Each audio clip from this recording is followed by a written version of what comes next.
For me to be able to say and be proud to say, man, the first African-American lead in Disney Pixar, that's amazing. That feels good. Spend your precious hours doing what will bring out the real you. The brilliant, passionate you.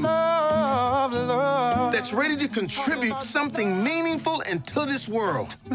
This is the first Pixar film with a Black lead. How did the cultural, musical, and faith consultants help get all the nuances right? Well, we wanted it to be as correct as we could, be as authentic as we could, because I think when you are in the audience and you can tell something's not quite right, it has an effect on the potency of the film. What we're always trying to do is just move people, make them care, make them feel something. And so I think those two things are very connected. I noticed people like Kenya Barris, Ryan Coogler, Quincy Jones, and special thanks. How did they contribute?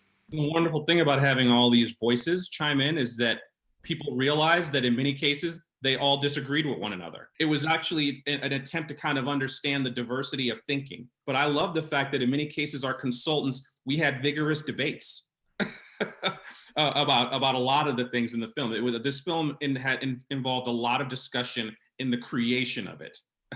Get ready. Your life is about to start. What was it like having so many different voices, helping make sure that Pixar's first film with a Black lead was as Black as could be? Kemp was smart, man. Kemp was like, no, I want him to be Black. I want that haircut to be, when we got to go get a cut, that's a cultural thing, you know?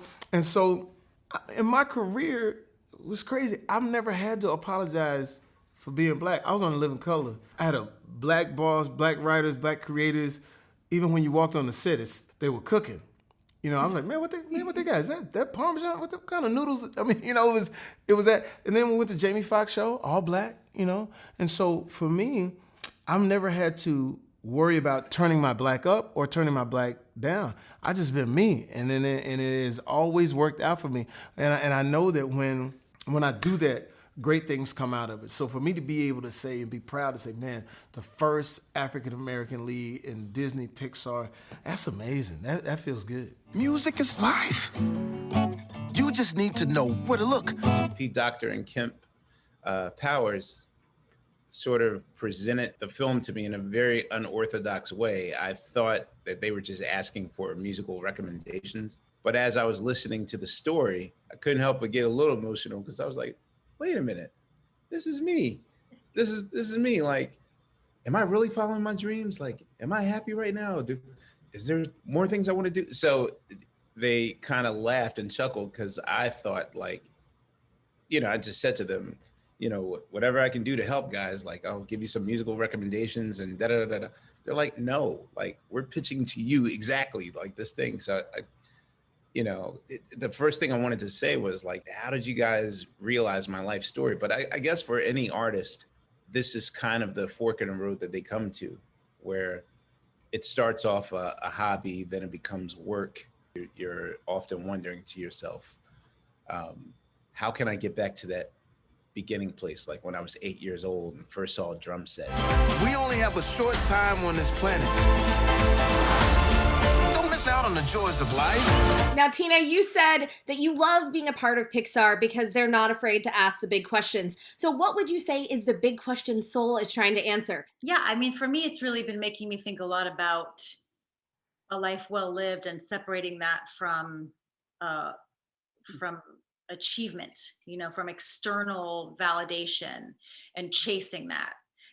It's really about, are you present for the people in your life? Are you present for yourself to enjoy small moments, to enjoy stillness, to enjoy the process of getting where you're going? And I think that is something we've all been reflecting on these last 8 or 9 months. 1, 2, 3, 4, stay on the beat. I believe that children and family entertainment should be trying to ask big questions. We didn't read fairy tales when we were kids to get product placement.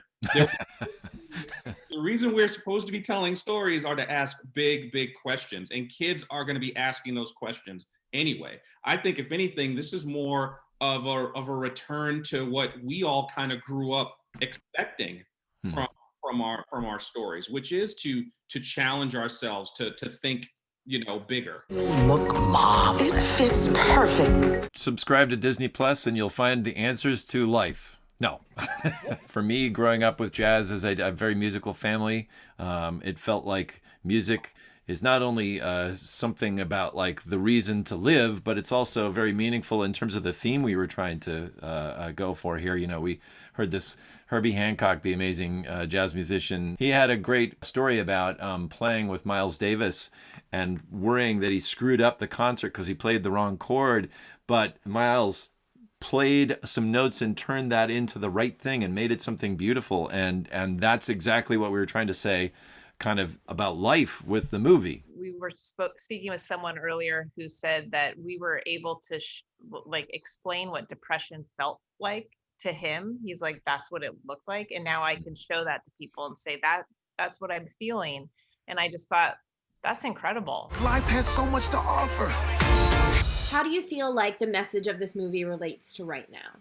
This is probably their most important film, because if anything, I feel like adults won't see this coming, because oftentimes I guess people associate like, oh, Pixar is like for your kids and it's enjoyable for adults too. But this time around, any adults that either have had a dream deferred or had to put their own happiness aside, especially in this time that we're in,